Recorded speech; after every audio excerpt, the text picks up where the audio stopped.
ಚಾಲೋ ಆತ. ಘಟಪ್ರಭಾ ನದಿ ಉಕ್ಕಿ ಹರಿಯುತ್ತಿದ್ದು ನಾವಿವತ್ತು ಯಾದವಾಡ ಸೇತುವೆ ಮೇಲಿದ್ದೀವಿ. ಯಾದವಾಡ ಅಂತಾರೆ ಮುಧೋಳಿಂದ ಯಾದವಾಡಕ್ಕೆ ಕಲ್ಪಿಸುವಂಥ ಸೇತುವೆ ಮೇಲಿದೆ.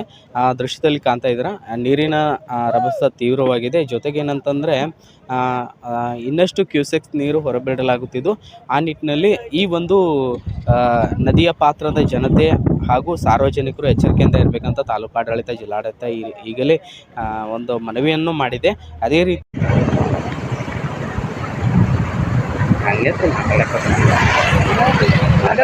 ಒಂಥರ ಕತ್ತಿ ಮತ್ತು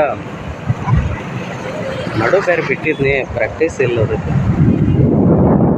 ಮುಧೋಳದ ಮುಖ್ಯ ಪಾತ್ರವಾಗಿರ್ತಕ್ಕಂಥ ಘಟಪ್ರಭಾ ನದಿ ದಂಡೆಯಲ್ಲಿ ನಾವು ಆ ಘಟಪ್ರಭಾ ನದಿಯಲ್ಲಿ ನೀರಿನ ಪ್ರಮಾಣ ಹೆಚ್ಚಾಗಿದ್ದು ಈ ಒಂದು ಸೇತುವೆ ಇನ್ನೇನು ಕೆಲವೇ ದಿನಗಳಲ್ಲಿ ಮುಳುಗುವ ಸಾಧ್ಯತೆಗಳು ಇದೆ.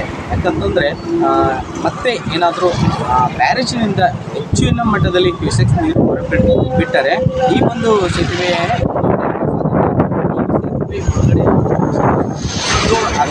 ಮುಳುಗಡೆ ಆಗುವ ಸಾಧ್ಯತೆಗಳು ದಟ್ಟವಾಗಿ ಕಾಣುತ್ತವೆ.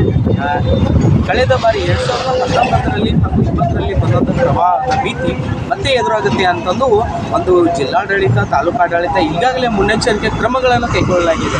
ಜೊತೆಗೆ ನದಿ ಭಾಗ ಇರ್ತಕ್ಕಂಥ ಹೊಲ ಗದ್ದೆ ಹಾಗೂ ಸಾರ್ವಜನಿಕರಿಗೆ ಸೂಚನೆ ಸಹ ನೀಡಿದ್ದಾರೆ.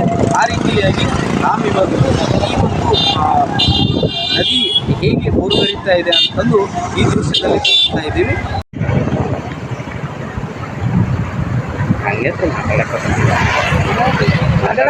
ಒಂಥರ ಕತ್ತಿ ಮತ್ತು